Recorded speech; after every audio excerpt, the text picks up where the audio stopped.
What do you think of the Blagojevich, Martha Stewart potential pardons? I don't know much about the Blagojevich scandal. I've read some stuff on it, and it seemed like, he did stuff that looked problematic that everybody does, right? Exchange a favor for campaign contributions or something along those lines. The difference is we had tapes. Yeah, that's true. That always makes things. I do know a lot about Martha Stewart.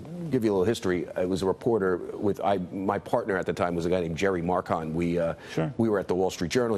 Jerry's now at the Washington Post. We broke, I would say, 99% of the stories leading up to Martha Stewart's indictment and what the feds were looking at under James Comey, then the U.S. Attorney General.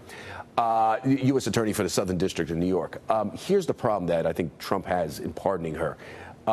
She clearly did something that looked like insider trading, and it was investigated as a criminal matter. If Comey believed that it didn't, because the way the insider trading laws work, it didn't meet the threshold for criminal insider trading. The SEC, Securities and Exchange Commission, still believed she committed civil insider trading, and this is as a CEO of a company. So they were all investigating, and she concocted a story that I could tell you 12 men and women, 12 of them on a jury, and just about everybody else that heard her story thought was insane. It made no sense. It was conjured up.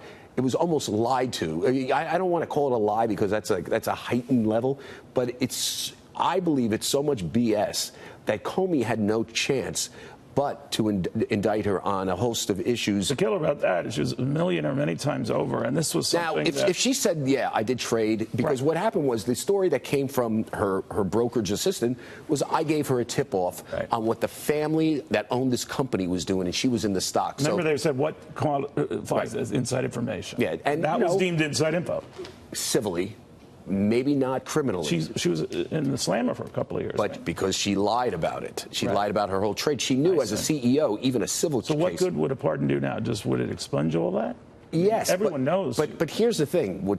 From a political standpoint, I'm sure Rudy is telling him to do this. Although, knowing Rudy Giuliani as the U.S. attorney, he would have brought that case in a second. Really? Because he was a very aggressive U.S. attorney. I think the problem that the president is going to have, he's exonerating someone who can legitimately be called a CEO liar, because that's what she did. As a CEO of a major company, she BS'd people that were looking at suspicious activity that really looked suspicious. I mean, it was inside. How she traded that stock, whether it met the fine definition of criminal trading, was clearly suspicious. She did it before anybody else. She does make a mean table. And she does. But the political thing is interesting. This is Rudy pushing them. All right. And I wonder if it's a step too far. Wow. Right? Riddle wrapped in conundrum, Charlie Gasparino.